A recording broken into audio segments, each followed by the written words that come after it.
All right, Spike Lee is probably one of the most inconsistent directors that either some of them are damn good or some of them are just like, what are you making, bro? Highest to lowest, I think is on the higher end of the spectrum, but there were some glaring things where I was just like, what are we doing?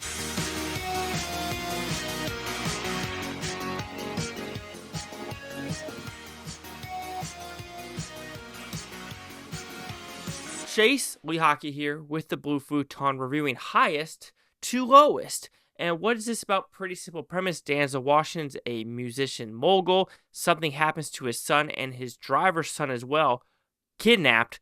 But if you've seen the original Japanese film, the son of the driver gets kidnapped and Denzel Washington's kind of realized, is it worth me sending $17.5 million for someone that is not my son? And sending this money will probably bankrupt me, my family, my business, and everything. So is money worth more, or is the perception of what people think of me worth more? And that is still the same theme from the Japanese version to this one.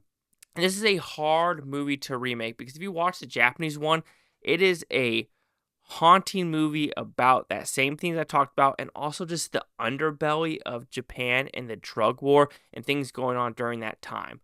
Did that translate into this one? No. This one didn't show the underbelly of New York. It almost felt like New York was this perfect city where nothing goes wrong and things like that. It's almost the biggest love letter. Think about La La Land being the biggest love letter to Los Angeles. This movie's the biggest love letter to New York. And my goodness, sometimes it did get old of the painting views of New Yorkers. Like, I understand, you like the city, you like the Knicks, you hate the Celtics. Let's move on the story. So there's little things like that with the script where it's like a love-hate relationship. The score is a love-hate relationship. The look of the themes of the movie are love-hate relationships. What isn't a love-hate relationship is the acting. Denzel Washington and Jeffrey Wright are fantastic together, and they have great chemistry. They're humorous together. They're haunting together. They're sad together, and it really is fantastic when those two are on screens together. Even with Denzel Washington by himself, there are scenes where he's in his office and like people are coming in basically like, yo, fraud, yo, you're done for, and he has like gun things, and he's like, you see the haunted just sadness in his eyes and his face of just like him going through this downhill spiral and things like that. From the original Japanese one to this one, there is more back and forth with the husband and wife character. Here, it was a lot more clean, smooth sailing than the Japanese one. The Japanese one was a lot more internal struggle of what to do with their life. But the overall arching framework and, priorities of the movie stay the same of how it's done, the train scene, how to get rid of the money, and things like that. The how to get rid of the money scene was good on the train, but when we're doing this Puerto Rican thing, it was the most overlong, just, it's not narcissistic, but it was at a point where I'm like, cut the film. At a point, there makes no sense to have 15 plus people on these mopeds. It just doesn't make sense. So at a point at that part of the movie, this chase sequence, I was getting annoyed. I was getting frustrated of like, we are wasting time with this film. Let's get on with what the story's supposed to do. Because that sequence of like that chase sequence was not in the Japanese version that I can remember. It was more him running in like this rock field down this ravine in the Japanese version. But like I said, the goods, I think the acting's fantastic. The look of the film is pretty good if you like New York. I've been to New York once. It was dirty. This doesn't show a dirty New York. This feels like something that you show in China where it's like China's perfect. This shows like New York being perfect. So, like I said, there's love-hate relationships with the dialogue / script and the score. Let's talk about the score first. Some of the score is some of the most fantastic piano melodies I've heard in quite some time. The horns. It was just very calm, cool, collective score. However, when it's overbearing and overdrawn and throughout, like, it feels like 70, 75, 80% of the film, and that's even going through dialogue with Denzel Washington and Jeffrey Wright.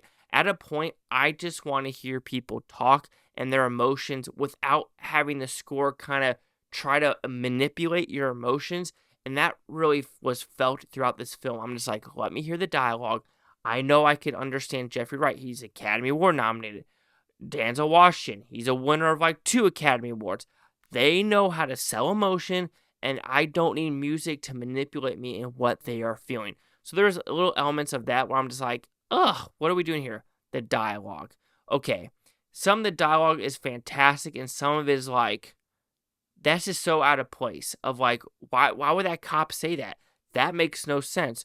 Or just other things where you're just like, it's a good like dialogue between Denzel Washington and his son, and then the next dialogue scene would be like, what? That's like the most polar opposite. Is almost like, because did you know, if you know Black Klansman, that's the one where Spike Lee won his Oscar for writing the script. Did you know, I want to say 3 or 4 other people won the Oscar for writing that script as well. But if you watch the speech, only Spike Lee spoke, even though like 4 people won the Oscar.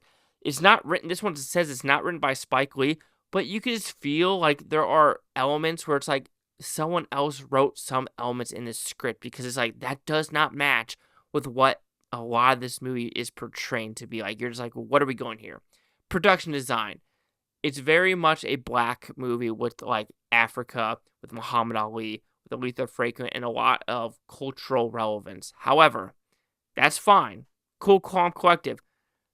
With all that like potent history sprinkled throughout this movie, sprinkled throughout this house, and just knowing the culture of teenagers nowadays, a 17-year-old will not have a fucking Kamala Harris poster in his room framed like that. Like the center of the room.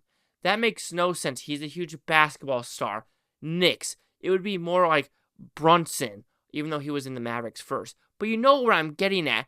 He's a basketball star. He would have a basketball person in it, not Kamala fucking Harris. There's just glaring things like that where you're like, what are we doing? Because even in Denzel Washington's office, nothing's political in his office. It's all music stuff, all him, Time Magazine, Rolling Stones, pictures of musicians that he loves. So why wouldn't a kid that goes to basketball camp, that wants to thrive and get clicks and go to TikTok and be on his phone to gain subscribers for basketball, not have basketball stuff in his room?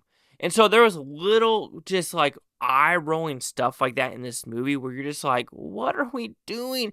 That totally I laughed. I was like, Kamala fucking Harris in the movie theater. And the guy next to me was not happy. You could tell he was not happy Trump was president.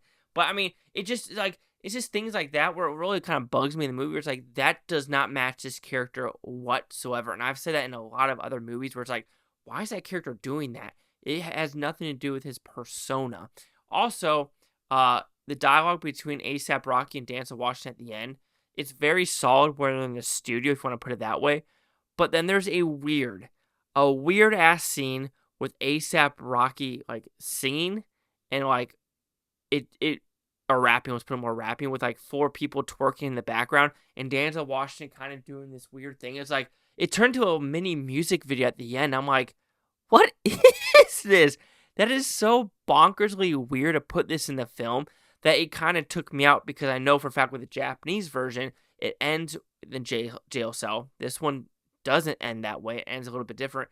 But the haunting jail cell scene of the Japanese one, of like the guy that kidnapped and wants the money versus the guy that has the money, was a perfect way to stop it. This doesn't do it. This does more like a one more scene with a singer with the son, which I understand it doesn't have to be copy and paste, but it was like, I think if you would have stopped it a little bit sooner, it would have been a better ending for the overall experience. And I did also realize after the end, I think highest lowest, the placement of like, the title of the film was the color of the Knicks colors as well. So this is a very much pro New York film through in and throughout.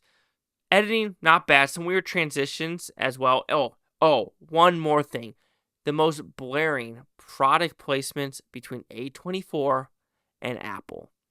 Apple, like literally when you say it could be traced by your iPhone, you're just like, oh my God, really? And if people are going to dog on World of the Worlds for Amazon Prime doing it, you got to dog on Apple and A24, because the A24 one isn't glaring, but if you're a movie guru, you will completely see the A24 in this movie.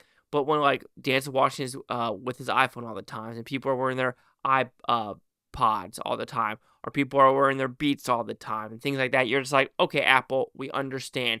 We understand you helped produce this freaking film. But overall, highest to lowest, I was kind of nervous for this film because marketing, where is it? It's a Denzel Washington movie, and it's going to be in theaters for maybe 2 to 3 weeks before it goes straight to streaming.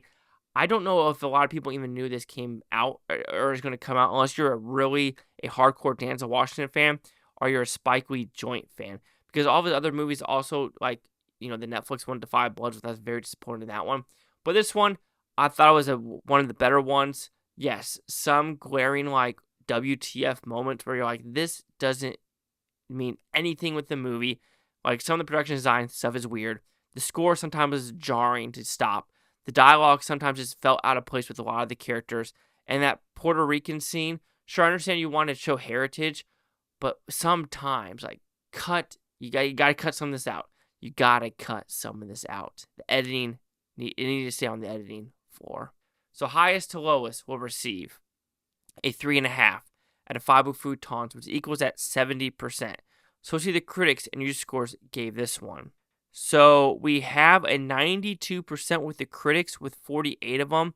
Nothing for the audience score and no critic consensus just yet. So that's pretty high for a movie that is not really making the rounds. 92-70. Chase Hiker, the Blue Futon. Like, comment, subscribe. But at least Futontopia. You Blue Futonians, thank you for watching. A great day. I'm watch this today, tomorrow, a week from now, a month, and a year from now. I love every single freaking one of you. Peace and love. Peace and love. And what is your highest to lowest moment in life?